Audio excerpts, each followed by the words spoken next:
Le Conseil d'État, d'ailleurs, a limité vendredi le dispositif dit de refus d'entrée aux frontières intérieures, rappelant qu'il devait s'inscrire dans le cadre d'accords bilatéraux prévoyant que les pays voisins reprennent les étrangers ayant transité sur leur sol. Je vous propose le sujet de Mathilde Ibanez parce que là aussi, c'est un climat.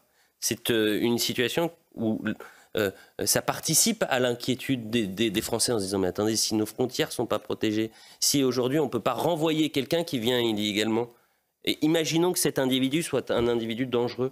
On fait comment ?» On voit le sujet de Mathilde.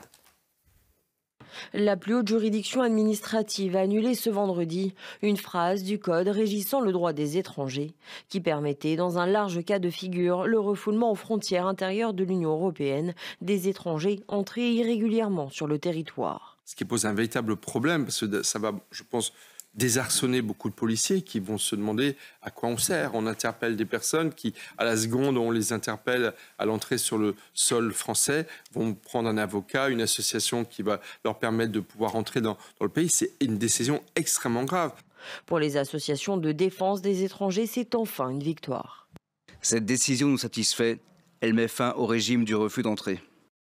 C'est une victoire en ce sens où le refus d'entrée, qui était dans une zone grise, doit être soumis à la législation européenne et internationale. Le refus d'entrée sur le territoire devra se faire dans une procédure d'admission. Le Conseil d'État précise qu'il appartient au législateur de définir les règles applicables à l'étranger qui fait l'objet d'un refus d'entrée dans la perspective de sa réadmission. Car un accord de réadmission permet de faciliter l'éloignement des étrangers en limitant les formalités, mais avec un cadre légal, notamment sur la rétention, les recours et la possibilité de demande d'asile. Pour l'association de défense des étrangers ANAFE, c'est une réussite. Le Conseil d'État met fin à 8 ans de pratiques illégales d'enfermement et de violation des droits aux frontières intérieures. La Cour européenne de justice avait déjà estimé en septembre dernier que la France ne pouvait pas, dans tous les cas de figure, refouler à la frontière les étrangers entrés irrégulièrement sur son territoire. Et je me tourne vers vous, Reda Bellage. Je pense aux policiers qui sont à la frontière franco-italienne, qui font un travail, ils font ce qu'ils peuvent. D'ailleurs, et ils le font plutôt bien. Vous avez 44 000 personnes qui ont été interpellées en 2023 à cette frontière-là. Mais quand on vous enlève des mesures pour intervenir, pour justement faire ce qu'on appelle le pushback, c'est-à-dire renvoyer les personnes qui viennent illégalement, peut-être qu'il y a un sentiment de résignation chez vous, en vous disant on ne peut pas faire plus et on nous demande de faire encore un peu moins. Oui, on ne peut pas faire plus, on nous demande de faire, on nous enlève des outils tout simplement, on nous enlève des outils, et quand vous n'avez pas d'outils, vous ne pouvez pas aller au bout. Nous, notre but, c'est de protéger les résidents et les Français. Si vous n'avez pas l'outil pour les protéger, c'est très très compliqué pour nous. Donc voilà, c'est vrai qu'on a une forme de délinquance. Vous savez, même maintenant, même aujourd'hui, quand vous regardez sur Paris, il y a 20 ans, ce n'était pas le cas. Je vais donner un exemple, les vendeurs de Tour Eiffel, limite c'est des gangs maintenant aujourd'hui. Je vous assure que si vous avez juste un différend avec un vendeur de Tour Eiffel, ça s'est vu sur Paris, mes collègues ont été confrontés plusieurs fois à ce genre d'affaires. Avant ils étaient, ils partaient, ah non maintenant non, ils se mettent à 10 sur vous, autour de vous, et puis les choses ont changé. Mais parce qu'ils savent qu'ils ne seront pas contraints, ils savent très bien qu'ils ne seront pas contraints de quitter le... Alors, je vais vous en apprendre une bonne, faut le signaler.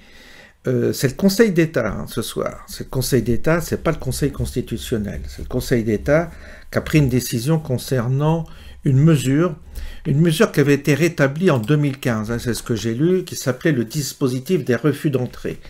Alors cette disposition a été annulée par le Conseil d'État, puisqu'il y a eu des recours d'associations pro-migrants.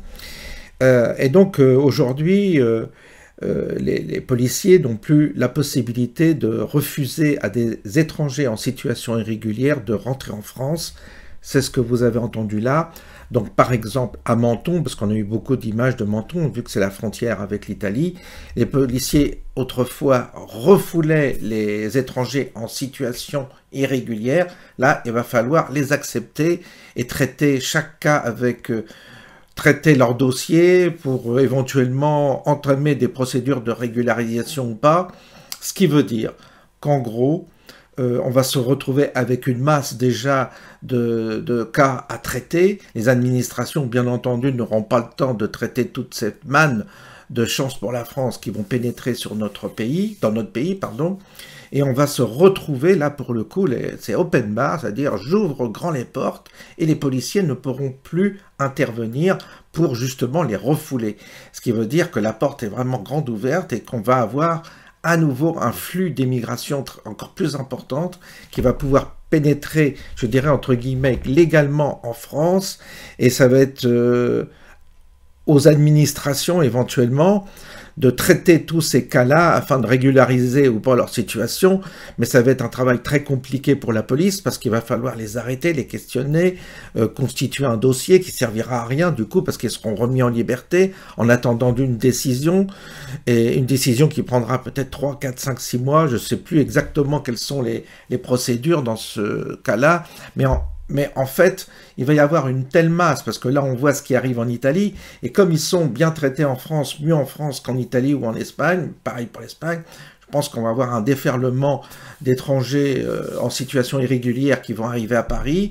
On va devoir certainement les loger, les soigner, les nourrir, les habiller, leur donner un téléphone portable, enfin bien les coucouner, puisque c'est la priorité de la France de coucouner tous ces étrangers qui viennent et dont certains se comportent pas très bien, puisqu'aujourd'hui on a deux faits divers, un à Lyon, un fichier S qui a tenté d'agresser une personne avec un couteau. Je crois que c'est une personne à vérifier, parce que j'ai pas le temps de trop me consacrer à l'étude de ces cas-là, tellement il y en a. Mais là, Gare de Lyon, on a les détails. Gare de Lyon ce matin, 3 personnes blessées, dont une gravement, par un Malien en situation régulière, mais subissant des traitements psychiatriques parce qu'il avait des médicaments sur lui, donc on en déduit qu'il était certainement sous traitement. Il paraît qu'à Turin, il était suivi. Bref, le gars était sur TikTok et dégueulait sur la France. C'est un Malien qui déteste, parce qu'au Mali, on déteste la France, puisque nos armées ont été rejetées. Donc, eux ont rejeté les militaires français et ne veulent plus collaborer avec les Français au Mali. Mais nous, on doit recevoir des Maliens, bien entendu, qui détestent la France et qui veulent les tuer. Hein. C'est logique, c'est normal. Il n'y a pas de raison que on ne soit pas ouvert ni tolérant et qu'on n'offre pas en sacrifice nos enfants, parce que c'est un peu ça en fait le but, c'est offrez-vous en sacrifice et surtout ne pas se défendre, parce que si par malheur vous vous défendiez, c'est vous qui iriez en prison. Donc vous devez simplement être une forme d'oblature, comme ça vous devez vous offrir en sacrifice au nom du vivre ensemble. Voilà, on continue, le logiciel continue inexorablement à s'appliquer, c'est de la pure folie, on assiste à une scène surréaliste. On voit que les gens aujourd'hui sont dans une inertie totale, ils acceptent tout. Quand je dis les gens, je parle des Français, et ils vont sans rien dire, ils vont voir déferler chez eux une population étrangère dont ils ont aucune intention de s'intégrer, simplement de profiter. S'il y a des choses à parasiter, à tirer, ils vont tirer un bénéfice de tout ce qu'ils peuvent tirer, mais en même temps, en ayant une haine du pays dans lequel ils vont aller. C'est-à-dire qu'ils vont aller revendiquer des droits dans un pays qu'ils haïssent. C'est un peu ça le logiciel. C'est très particulier. Hein. Avant, quand les gens allaient dans un pays, émigraient dans un pays, c'était parce qu'ils avaient envie d'y vivre et ils essayaient de s'y insérer et de se faire accepter.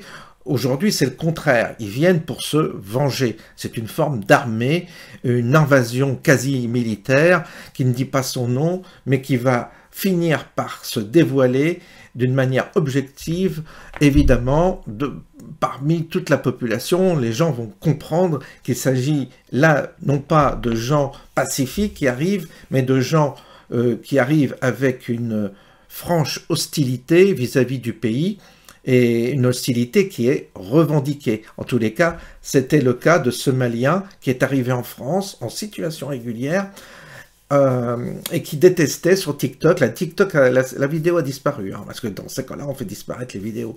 Mais le gars, il disait comme ça que la France, c'était vraiment épouvantable, quoi. C'était ça, son discours. Eh bien, écoutez, sur ce, on va se quitter. À bientôt.